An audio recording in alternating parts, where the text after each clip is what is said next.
Alors moi, je ne fonctionne pas sans l'humain, donc c'est très très rare que je fasse des audits selon des critères ergonomiques, heuristiques, Bastien et Scapin par exemple. C'est souvent de l'interview, c'est souvent du recueil d'insights auprès d'utilisateurs. Donc il faut de l'humain. Il faut que j'aille poser des questions, il faut que j'aille observer, il faut que j'aille écouter. C'est surtout comme ça que ça se fait, en face à face ou à distance. Je préfère vraiment le face à face, parce qu'on voit plein de choses. Et là, je suis en train de faire des mouvements, je suis en train de vous parler, mon corps il dit des choses, et ça il faut que je l'observe. Donc on se déplace au maximum, c'est du temps parce qu'il faut prendre le temps de se déplacer, de poser des questions, de faire venir les gens. Focus group ou interview, ça dépend de la problématique.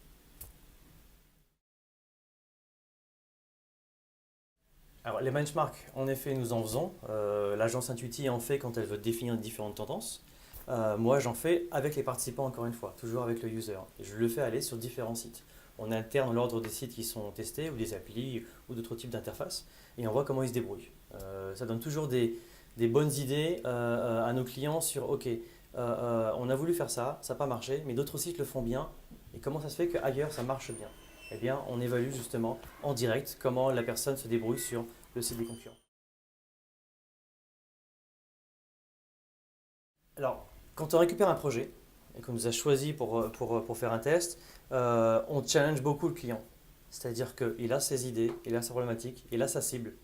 Et on lui dit, OK, vous voulez qu'on interroge ces personnes-là, mais est-ce que vous avez pensé à ces critères, celui-là, celui-là, celui-là, pour définir votre cible?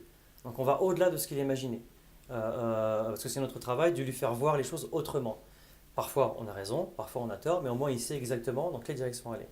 Une fois qu'on a les bonnes personnes, on pose les bonnes questions. Donc là aussi, on challenge, en effet, qu'est-ce qui veut être investigué? Est-ce que cet élément-là est important? Pourquoi il y a 10 questions dessus? Alors que cet autre-là, que nous, on a identifié comme important, finalement, c'est peanuts dans le guide d'entretien. Donc là aussi, on le challenge, je le dis, et si on allait sur ce type de terrain, et on voit en effet comment les personnes réagissent. Mais c'est vraiment un pari. Une fois que nous avons les résultats, on passe à la phase d'analyse. Une fois qu'on s'est assuré de la valeur des propos recueillis et des comportements observés, on a une sorte de grille, enfin une matrice. C'est-à-dire que, alors, on reste bien sur une approche qualitative, hein, il y a peu de personnes interrogées, on est sur 10, 20, 30 personnes maximum. Jusqu'à présent, on définissait la hiérarchie des recos. Ça, c'est important, prioritaire. Ou l'autre, ça, c'est secondaire. Si vous ne le faites pas, c'est pas très grave. Ce qu'on fait maintenant, c'est que, au-delà d'être la voix de l'utilisateur, il faut penser aussi aux contraintes business. Donc, on a une matrice avec 3 axes. À la verticale, plus on monte dans les recos et plus ça répond aux besoins du user. À l'horizontale, plus on va à droite et plus ça répond aux enjeux business de l'entreprise.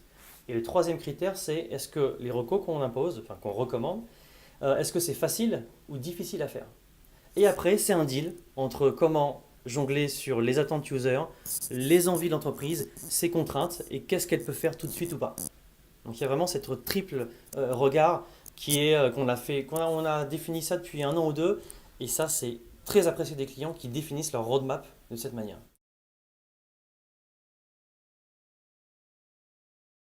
Une fois qu'on a un projet, il faut aussi penser à quel moment on va intervenir.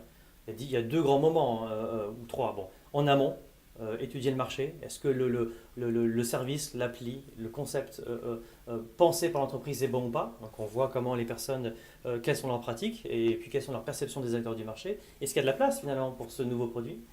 Euh, L'autre phase, c'est sur un prototype. Eh bien, il y a une maquette qui a été faite, plus ou moins développée, eh bien, plus ou moins dynamique. On voit comment les personnes se débrouillent. Alors parfois, c'est du wireframing en noir et blanc, hein, mais ça suffit déjà pour éliminer les grosses coquilles. Et puis le troisième moment, c'est le site où l'appli est déjà en ligne, déjà sorti. Ça fait 6 mois, 1 an qu'elle est utilisée.